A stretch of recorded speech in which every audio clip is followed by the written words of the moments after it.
Hello students, कैसे हैं आप लोग।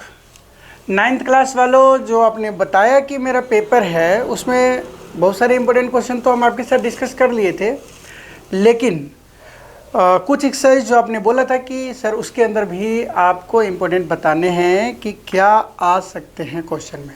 देखो, फर्स्ट चैप्टर का जो बोला था उसमें से मतलब मैक्सिमम टाइम्स अगर हमने देखा है, एक आध बार ऐसा होगा जिसमें कि क्वेश्चंस अलग आए हुए हैं, तो आपका ध्यान उन क्वेश्चनों पे होना चाहिए। मैं आप अभी भी बोल रहा हूँ, जो आपने रेशनल नंबर वाले के इम्पोर्टेंट क्वेश्चंस करे थे, जो आपको बताए गए थे, उतने टाइप के क्वेश्चंस एटलीस्ट आपको आना चाहिए। ठीक है, अगर नहीं आ रहा है उसकी प्रैक्टिस करें। ठीक है, कुछ वैल्यूज डिफरेंट हो सकता है, लेकिन क्वेश्चन उसी के अकॉर्डिंग होनी चाहिए, और होता भी है। तो अब हमें करना क्या है, अगर मैं कहता हूँ कि मान लो कोऑर्डिनेट ज्योमेट्री, अगर आपके पास कोऑर्डिनेट है चैप्टर में, तो उसमें क्या आ सकता है ज़्यादा मैक्सिमम, क्या आप अनुमान लगाते हुए क्वेश्चन हो सकते हैं। अगर हम कोऑर्डिनेट की बात करते हैं तो मान कर चलो कि आपको वैल्यूज़, मान लीजिए इसके ऊपर वैल्यू मतलब शो करने का आ सकता है कि भैया एक ग्राफ बनाओ, और ये कोऑर्डिनेट आपको बनाने आता ही होगा कि ये 0 है, ये 1 2 3 4 5 6 7 8 9, इधर 1 2 3 4 5 ऐसे, ये -1 -2 -3 -4 -5, फिर यहाँ पे -1 -2, ऐसे आपको कॉपी पे बना लेने हैं। राइट, बनाने के बाद आपको क्या करना है कि वैल्यूज जो दिए होंगे, जैसे 2-3 क्वेश्चन इसके ऊपर आएगा, जैसे मान लीजिए -5 -2, ये ए पॉइंट है, ये बी पॉइंट की वैल्यू अगर आ सकता है, मान लीजिए 3,2 आ गया, सी पॉइंट की वैल्यू आ सकता है 4,-2 आ गया है, और दोनों प्लस या मतलब माइनस, और ये प्लस की वैल्यू आ सकता है ना, डी पॉइंट आ गया। ये पॉइंट्स बोलेगा कि बताओ किस क्वाड्रेंट में है। पहला क्वेश्चन तो आ सकता है कि किस क्वाड्रेंट में, इन विच क्वाड्रेंट। तो इसके अंदर आप देखोगे कि ये दोनों नेगेटिव, मतलब दिस वन का मतलब हो गया कि इस वाले थर्ड क्वाड्रेंट में, दिस वन थर्ड क्वाड्रेंट। अगर आपसे पूछता है दोनों चीज़ पॉजिटिव है, तो ये मान लीजिए फर्स्ट क्वाड्रेंट है, दोनों चीज़ पॉजिटिव है। यहाँ पे देख लीजिए एक्स एक्सिस प्लस और वाई एक्सिस माइनस, ये मतलब आपका आ गया कौन सी क्वाड्रेंट है, ये थर्ड नहीं फोर्थ क्वाड्रेंट है। और दिस वन इज़ ये आपका सेकेंड क्वाड्रेंट है। तो क्वाड्रेंट आप दिखा देंगे, बाकी वैल्यूज़ के ऊपर आ सकता है कि इसको शो करो कि ये कहाँ पे होगा। तो ड्रॉ करने के लिए सिर्फ -5, तो -5 पे गए, और इसके नीचे -2, मतलब this one is the point जो कि है ए। तो हम इस ए को यहाँ ले आते हैं, ए है ये। ठीक है, ये ए पॉइंट हो गई। क्लियर होगी बातें। अच्छा, 3,2, तो 3 एक्स एक्सिस वाले पे पहले गए, उसके ऊपर 2 चले गए, ये रहा, ये बी पॉइंट हो गया। ऐसे आपको दिखा देना है। ठीक है, किसी बच्चे ने बोला कि ऐसे दिखाना है, देखो ग्राफ की जो वैल्यू है, ग्राफ में आप जिस तरह से दिखाते हो आप ऐसे दिखा सकते हो, नहीं तो सीधा पॉइंट भी रख दोगे तो चल जाएगा। 4,2 है, एक्स एक्सिस पे 4 है, -2 है, मतलब पॉइंट यहाँ पे आ गया। अगर हमें इसको दिखाना है तो ऐसे डॉट करके दिखा सकते हो। ठीक है, ये पॉइंट आपका हो गया सी पॉइंट। एंड आफ्टर -3,2 मतलब -3 and 2 यहाँ पे पॉइंट आ गया, तो this is the point D point. ठीक है, ऐसे दिखा सकते हो आप। तो एक तो क्वेश्चन यहाँ से कि किस क्वाड्रेंट में है, एक क्वेश्चन की ये पॉइंट्स गिवन है, एंड एक क्वेश्चन ये हो सकता है इस क्वाड्रेंट के ऊपर कि ग्राफ पहले से बना हुआ है। मान लो ये पॉइंट है, ये पॉइंट है, बोलेगा बताओ इस पॉइंट की, मान लो ये CD E है, तो इस पॉइंट की कोऑर्डिनेट बताना है। ई पॉइंट की कोऑर्डिनेट कितने होंगे, तो आपको पहले एक्स एक्सिस पे जाओ कि एक्स एक्सिस कहाँ पे, यहाँ पे देखो ना 5 पे जा रहा है, तो 5 और कॉमा इधर कितने हैं 5, तो 5,5 आ जाएगा। ठीक है, हमेशा आपको इस तरीके से कोऑर्डिनेट बताना है। 3 क्वेश्चंस इसके ऊपर हो गए हैं। ठीक है, और मेरे ख्याल से मैप वाला कुछ आने की संभावना इसमें बिल्कुल भी नहीं बनती है। सो कोऑर्डिनेट ज्योमेट्री में ये क्वेश्चंस हो सकता है। बाकी पूछ सकता है कि अगर दोनों 0 0, मतलब इस पॉइंट को हम क्या बोलते हैं, तो ये पॉइंट ओरिजिन होता है। ठीक है, एक्स एक्सिस का नाम क्या है ये आपको पता है, तो ये आपको अब इसका आपको पता ही है, और ये ऑर्डिनेट होता है। ठीक है, ठीक है ना, कितने कोऑर्डिनेट है, तो 4 कोऑर्डिनेट है, फर्स्ट सेकंड थर्ड 4, ये मैक्सिमम आपको आ सकता है। ठीक है, इसके अलावा ऑब्जेक्टिव में से क्वेश्चन हो सकते हैं और ड्रॉ करने का क्वेश्चन हो सकता है। समझ गए बात को? बिल्कुल सर समझ गए, ठीक है। अगर आप समझ गए हैं इसको तो मेरे ख्याल से इसके अंदर यही है। नेक्स्ट अगर हम बात करते हैं लीनियर इक्वेशन का, तो लीनियर इक्वेशन में आपको पता है कि ऑब्जेक्टिव के क्वेश्चन हो सकते हैं कि इस लीनियर इक्वेशन अगर आपके पास दिया गया है और इस लीनियर इक्वेशन के कितने सॉल्यूशन हैं, तो आपको पता है कि ये इनफाइनाइट सॉल्यूशन है, ये है ना, इनफाइनाइट आपको लिख देने हैं कि इनफाइनाइट सॉल्यूशन। ऑब्जेक्टिव में आएगा तो एमसीक्यू होगा तो उसमें पॉइंट्स दिए होंगे, घबराने की जरूरत नहीं है, सो इनफाइनाइट सॉल्यूशन होंगे। पहला तो क्वेश्चन उस तरह है। दूसरा क्वेश्चन हो सकता है कि इसके मान के चलो 2x + y है इक्वल्स टू 50, तो इसको 4 सॉल्यूशन बताने हैं आपको, 4 सॉल्यूशन बताइए। तो 4 सॉल्यूशन के लिए हमने आपको बता ही रखा है कि आपको इस तरीके के वैल्यूज़ ऐसे 4 सॉल्यूशन के लिए ऐसे गैप रख देने हैं, और गैप रखने के बाद, ठीक है ना, अगर आप गैप रख देते हो तो उसके बाद आपकी पॉइंट्स ये आता है कि इस गैप में वैल्यूज़ कैसे पुट करते हैं, ठीक है ना। तो वैल्यू पुट करने के लिए आप पहले 4 बॉक्स बना लीजिए जितने पूछे गए हैं, एंड फिर heat and trial. Heat and trial क्या मतलब, आप सीधा एक वैल्यू पुट करोगे दूसरा आपका निकल जाएगा। जैसे कि यहाँ पे अगर हम y की वैल्यू पुट करते हैं ना, तो यहाँ पे 2x + 1 रखा जाता है और वैल्यू हमारे पास आ जाता है 2x = 15 - 1 एंड दिस वन 14, है ना। x की वैल्यू निकाल लेते हैं ऐसे 2 डाल के। कुछ बच्चे को मैंने देखा कि इसमें भी प्रॉब्लम हो रही है यार, वैल्यूज़ तक नहीं रख पा रहे हैं। इसमें कह रहा है कि सर मुझे आता नहीं है। मैं कह रहा हूँ कि देखो प्रॉब्लम उसकी नहीं है, जो तेज़ बच्चे उसके लिए तो ठीक है, आप प्रैक्टिस नहीं करोगे। मैं कह रहा हूँ तेज़ बच्चों की भी सिचुएशन ये आ गई है कि वो भूल जाते हैं बिना प्रैक्टिस के। तो जो वीक है पहले से, उसके लिए तो ये सोचो कि प्रैक्टिस कितना करना ज़रूरी होता है। समझ गए बात को? और ये मत सोचो कि आपसे नहीं होगा। आपको कह रहा है कि नहीं मेरे से होता नहीं है, वैल्यू गलत निकल जाता है।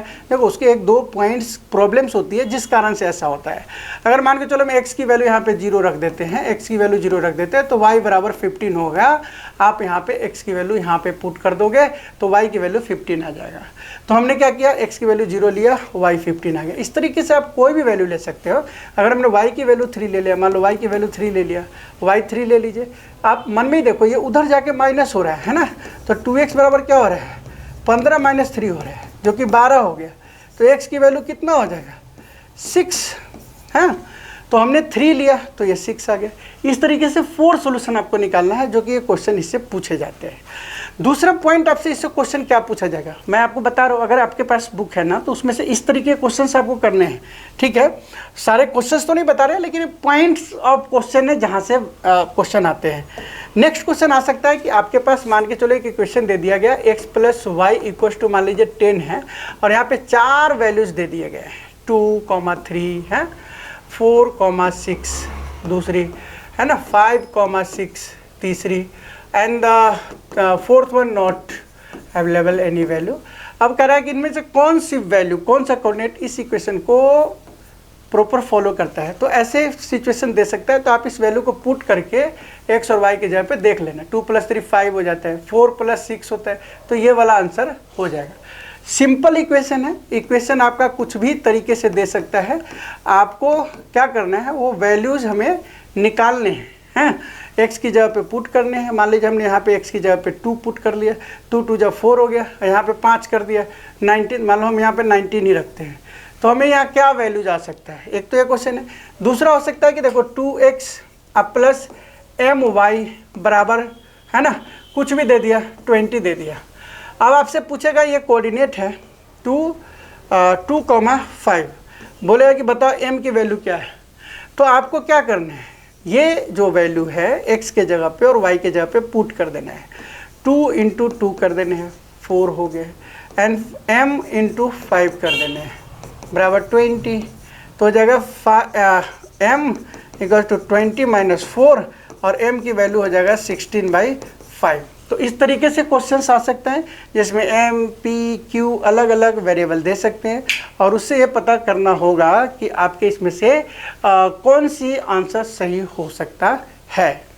दूसरी बातें ये हो सकता है कि इस सिचुएशन में कि भैया जैसे मान लीजिए px दे दिया, आप प्लस है ना qx दे दिया है, qy दे दिया बराबर 5, ठीक है, और x कोऑर्डिनेट की वैल्यू दे दिया x = 2, y बराबर 3। तो वही वाला बात हो गया, यहाँ पे डाल देंगे तो 2p बन जाएगा प्लस 3। तो इसमें घबराना नहीं है, वैल्यू ही डालना है। फिर इससे जो इक्वेशन आएगा, एक और इक्वेशन दे रखा होगा p प्लस क्यू बराबर फलाना। तो बताओ p और q की वैल्यू बताइए अगर एक्स कोऑर्डिनेट ऐसा है तो। इस टाइप से क्वेश्चंस पूछ सकते हैं, तो वैल्यू आपको पुट कर देना है। आपके पास जो क्वेश्चंस के जो क्वेश्चंस मिले हुए हैं, जो एक्स्ट्रा क्वेश्चंस का है, उसमें बहुत सारे ऐसे क्वेश्चंस हैं जो अच्छे हैं, उसको सॉल्व करने की कोशिश कीजिए। इसमें लीनियर इक्वेशन के अंदर एक आपका क्या होगा कि क्या उसको बोलते हैं, इक्वेशंस बनाने हो सकते हैं कि जैसे मान लीजिए पेन का कॉस्ट नोटबुक के कॉस्ट से हाफ है, या नोटबुक का कॉस्ट पेन के कॉस्ट से डबल है, तो आपके बुक वाला ही है, ठीक है। बाकी इक्वेशंस में कुछ भी दे सकता है, और उसमें वैल्यू जो ऑब्जेक्टिव वाले हैं, बुक के अंदर जितने क्वेश्चंस हैं उसको तो कर ही लीजिए, ठीक है। और मान के चलो कि कोई दे देगा कि मान कि x प्लस 2 एंगल है ना, एंड 2 एंगल जो है वो उसका सम जो है क्या है, सप्लीमेंट्री है, ऐसा कुछ सप्लीमेंट्री है। अब ये लीनियर इक्वेशन का भी आ गया और लाइन एंड एंगल का भी आ गया, सप्लीमेंट्री है। और एक वैल्यू आपको खुद x प्लस वाई की वैल्यू जो है दे रखा है, मान लीजिए x माइनस वाई की वैल्यू मान लीजिए दे रखा है 90 या 80 दे रखा है, और सम जो है x प्लस वाई की वैल्यू दे दी आपके पास 180, क्योंकि ये इक्वेशन बन गया ना, सम ऑफ 2 एंगल इज सप्लीमेंट्री, तो x प्लस वाई हो गया। और x माइनस वाई एक इक्वेशन आपको पहले से दे रखा है, दोनों को अब क्या करना है, क्वेश्चन में डाल देना है। तो ये कैसे सॉल्व करते थे, हालांकि ये 10th कॉन्सेप्ट है सॉल्व करने का, लेकिन आप इसको क्या करोगे, x की वैल्यू निकालोगे 80, और ये माइनस वाई उधर जाएगा तो प्लस वाई हो जाएगा, और इस वैल्यू को इस x के जगह पे पुट कर दोगे, 80 प्लस वाई है ना बराबर 180, एंड y बराबर हो जाएगा कितना, सॉरी y, तो 2y हो गया, 2y बराबर हो गया 180 माइनस 80 जो कि 100 हो गया। तो y की वैल्यू हो गया आपके पास कितना, 100/2, दिस वन 50 आंसर आ गया। समझ गए बात को। अब इसे पुट करके x की वैल्यू निकाल सकते हैं। एक तो ये क्योंकि लीनियर इक्वेशन का भी है और वैल्यू भी इस तरीके से आ सकती है, तो मान लो ऐसे हो गया, एक x हो गया, a प्लस वाई हो गया, और एक इक्वेशन दे सकता है कि जो एंगल x है y का डबल है, ऐसा क्वेश्चन दे सकता है कि एंगल x जो है y का डबल है, या एंगल y जो है x का डबल है, कुछ भी हो सकता है, y इक्वल्स टू 2x, ये लीनियर इक्वेशंस बनाने के लिए पूछ सकते हैं। तो y इक्वल्स टू 2x का मतलब हो गया y की वैल्यू तो 2x हो गया, और यहाँ से LP लीनियर पेयर को हम यूज करते हुए x प्लस वाई की वैल्यू कितना आ सकता है, 180। सो x के जगह पे आप क्या डाल सकते हो, y के जगह पे x प्लस 2x हो गया बराबर 180 आ गया, तो 3x इक्वल्स टू 180, और इससे आप वैल्यू बना सकते हो कि x की वैल्यू कितना आएगा, तो 60 डिग्री। अब बताएगा एंगल कितना y है, तो y की वैल्यू आप डाल लीजिए, दुगुना कर दीजिए उससे। तो ऐसे छोटे छोटे क्वेश्चंस हमने देखा है, काफ़ी बारीक से पूछ देते हैं, जिसमें आप काफ़ी घबरा जाते हो कि कैसे है।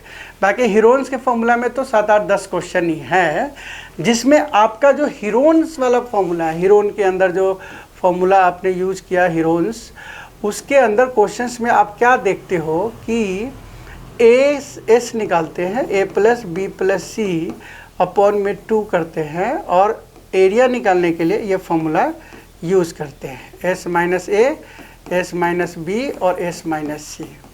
ये याद है, सभी बच्चों को याद है, लगभग बच्चों को ये अच्छे तरीके से याद है। अब बात आती है जब एरिया निकालते हैं, लेकिन इसमें क्वेश्चन कौन सा पूछा है। देखो 2 तरीके के क्वेश्चन पे आप एकदम से दिमाग लगा लो। 3 तरीके के क्वेश्चन, एक जिसमें इक्विलेटरल ट्रायंगल दिया जा सकता है, इक्विलेटरल ट्रायंगल, जो आपके बुक का सबसे पहला ही क्वेश्चन है, 180 हो सकता है, यहाँ 180 की जगह कुछ और दे दिया जाए, ठीक है। तो इस तरीके का क्वेश्चन जब आए जिसमें इक्विलेटरल ट्रायंगल है और पेरीमीटर दिया हुआ है, तो पेरीमीटर दिया हुआ है तो साइड निकाल लो, क्योंकि साइड निकालने में कुछ बच्चे जो है घबरा रहे थे, तो साइड निकालने के लिए पेरीमीटर में 3 से डिवाइड कर देते हैं, 180 डिवाइड 3 करते हैं तो ये 60 आ जाता है। अब 60 आने के बाद आप खुद ही ABC करके, मतलब 60 प्लस 60 प्लस 60 करके 2 करके निकाल सकते हैं, और इसे वैल्यू डालोगे तो हो जाएगा। तो एक तो इक्विलेटरल ट्रायंगल पे जब आए तो साइड निकालने के लिए काम कर लो। दूसरा आइसोस्केलेस ट्रायंगल पे आता है। आइसोस्केलेस ट्रायंगल पे मान लीजिए इसकी पेरीमीटर दिया हुआ है 30, और एक साइड 12 है, दूसरा जो इक्वल साइड है वो इक्वल है। बोले थर्ड साइड निकालो। अब हमें पता नहीं है कि थर्ड साइड BC कितना निकलेगा, तो जब पेरीमीटर दिया है ना तो इसका ये x होता है, मतलब x प्लस 12 करके हम वैल्यू को निकाल सकते हैं।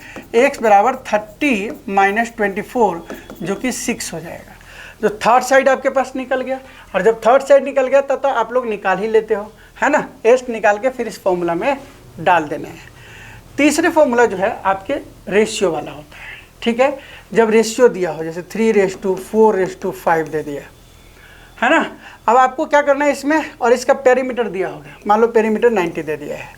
अब यहाँ पे 30x मतलब 3x plus 4x plus 5x, है ना। 4 3 7 5 12, तो यहाँ पे मान लीजिए 120 दे दिया साइड, है ना। तो 120 आ गया, मतलब 12x आ गया, और यहाँ पे 120, तो x की वैल्यू कितना निकल गया 120/12। ऐसे करके निकाल लोगे 10, तो साइड निकल जाएगा, साइड हो जाएगा 30, 3 × 10, फिर 4 × 10 40, एंड 5 × 10 50। ऐसे हम वैल्यू निकालेंगे A B C। कैसे निकाले आपको पता चल गया, यस 3 × 10 ये कर लिए। तो रेशियो वाला क्वेश्चन जो है जब ये आ जाए आपके पास, तो फिर S निकाल लो, S बराबर 120/2 करके 60 निकल जाएगा, और फिर वो एरिया में आप डाल दो। 3 तरीके क्वेश्चंस को आप करके जाओ। एक आपके एग्जाम्पल में है, एक आपके बुक के एक्सरसाइज में है। पेरीमीटर वाला कर दो, इक्विलेटरल ट्रायंगल वाला कर दो, ठीक है। इनमें से क्वेश्चंस आने की फुल संभावना है। ज़्यादा लंबा जो क्वेश्चंस लिखा हुआ है, एडवर्टाइजमेंट के लिए इतने कॉस्ट लगता है, एरिया निकाल के 5000 से मल्टीप्लाई करके, और फिर उसमें क्या करना है, अगर 3 मंथ से निकालना है तो क्या करेंगे आप 3/12 कर देंगे, मतलब 44 से डिवाइड कर देंगे। तो वो एक अलग कॉन्सेप्ट है, लेकिन मुझे नहीं लगता कि वो आने की संभावना है इतना लॉन्ग क्वेश्चन। ये 3 टाइप के क्वेश्चंस में से आने की संभावना होती है एस के पार्ट में। बाकी ज्योमेट्री की बात है, ज्योमेट्री के ऊपर 2-3 कॉन्सेप्ट कर दो जिसके ऊपर काफ़ी क्वेश्चन पूछे जाएंगे। एक तो एलपी के ऊपर क्वेश्चन पूछे जाते हैं, तो इसमें जब भी आपका एक्स वाला कोई पॉइंट देगा तो आप लीनियर पेयर लगाओगे, 180 के बराबर कर दोगे। मान लो एक एक्स है, दूसरा 2x है प्लस 3x है, तो आप 180 लगा लोगे। इसमें इक्वेशंस भी दे सकते हैं, तो घबराने की ज़रूरत नहीं है, सबको प्लस करके बराबर 180 डालो। दूसरे क्वेश्चंस हो सकते हैं कि इसके अंदर आपको इस तरीके के क्वेश्चन दे देगा, है ना। अब इधर मान लो आपको दे दिया 90, है ना, और इधर दे दिया मान लीजिए 40। अब आपसे पूछ दिया यहाँ पे भैया बताओ AOB ये क्या एंगल आएगा, तो तुरंत आप लोग क्या करते हो, लीनियर पेयर या फलाना ठिकाना ये सब चीज़ लगाने लगोगे। इधर एक्स दे देगा, वाई कुछ भी ऐसे घुमाने के लिए क्वेश्चन दे देगा। तो आपको करना क्या है, यहाँ मान लो 50 दे दिया, तो आपको करना क्या है, 90 है क्योंकि ऑब्जेक्टिव में पूछेगा, तो ये 90 हो गया, ये 40 हो गया, 9 4 13 130 डिग्री एंगल हो गया। सिंपल सी बात है। यहाँ पे आपने वर्टिकल अपोजिट का भी कॉन्सेप्ट लगाया कि नहीं लगाया। जब वर्टिकल अपोजिट के कॉन्सेप्ट लगाने के बाद आपका क्वेश्चन ईजिली आपके पास सॉल्व हो आ जाता है, तो आपको घुमाने की ज़रूरत नहीं है। समझ गए ना, बिल्कुल सर। तो 130 आ गया। इस बेस पे क्वेश्चन आ सकता है। दूसरा मुझे जहाँ तक लग रहा है कि आपके जो बुक में मान लीजिए इस तरीके का एक क्वेश्चन जो है, हो सकता है कि ये एंगल आपके बराबर दिए हो, ये एंगल आपसे पूछ दे बराबर हो, तो इसमें कुछ नहीं है, 1 2 3 4, अब 1 + 2 180, है ना, 3 + 4 180, एंगल डाल देना रे भैया, एंगल। हाँ, तो अब दोनों बराबर है, देखो ना, तो 1 और 2 बराबर 3 और 4 के हो गया। अब बताओ 1 और 4 के बराबर है, तो 1 4 के बराबर है, तो बच क्या गया, 2 बराबर 3 हो गया। ये प्रूफ हो गया ना, तो यही हमें प्रूफ करना होता है, ठीक है। बाकी जिसकी ज्योमेट्री कमज़ोर है तो ज़्यादा घबराने की ज़रूरत नहीं है, स्मॉल छोटे छोटे क्वेश्चंस कीजिए और आसानी से हो जाएगा, ठीक है। एक क्वेश्चन आपके जो सबसे लास्ट से एक ऊपर क्वेश्चन है पहले एक्सरसाइज का, लीनियर लाइन एंड एंगल के अंदर का, तो वो ROC और क्या करते हैं हाफ ऑफ दिस, तो उसको जैसे किए हो आप एक बार कर लो, रट लो इसको, है। अगर आ गया तो सीधा का सीधा लिख दोगे ना। अच्छा, एक जो है आपके नॉर्मल ही कॉन्ग्रेंट के ऊपर नॉर्मली क्वेश्चन आता है, इस तरीके के डायग्राम का क्वेश्चन आएगा, तो ये कॉमन लगा लेना है, कॉमन है, ये क्वेश्चन कर लेना। एक में जो ट्रायंगल जो है ना ऐसे ऐसे ऐसे कॉमन करते हैं, ठीक है। इसमें आपको क्या करना होता है कि एक एंगल बराबर दिया होता है, ये एंगल इसके बराबर दिया हुआ है मान के चलिए, तो ये बीच वाला एंगल प्लस करोगे। ऐसा क्वेश्चन सिचुएशन में जो है, जो भी क्वेश्चन वो कर लीजिए, ठीक है, ये ज़्यादा बेस्ट होगा। हाँ, और एक लाइन वाला भी जो ऐसा करके दिया गया है, इसमें ये निकालना हो, इसमें थर्ड ऐसे मान लीजिए इधर का निकालना हो, तो आप कॉन्ग्रेंट ट्रायंगल से 4-5 क्वेश्चन जो है जो वेरी इंपॉर्टेंट है ट्रायंगल चैप्टर से वो कर लेंगे तो आपका पेपर बहुत अच्छा जाएगा। ठीक है, प्रैक्टिस आप उसको बार बार कीजिए और थोड़ा सोच समझ के आप क्वेश्चन का आंसर देंगे। ठीक है, हो सकता है क्वेश्चन अगर लिखा होता है आप पढ़ेंगे तो आपको लगेगा कि हाँ अब हम कर सकते हैं, लेकिन अगर आप ऊपर ऊपर से पढ़ोगे तो क्वेश्चन आपसे सॉल्व नहीं भी हो सकता है। समझ गए? सो कल हम फिर एक बार जो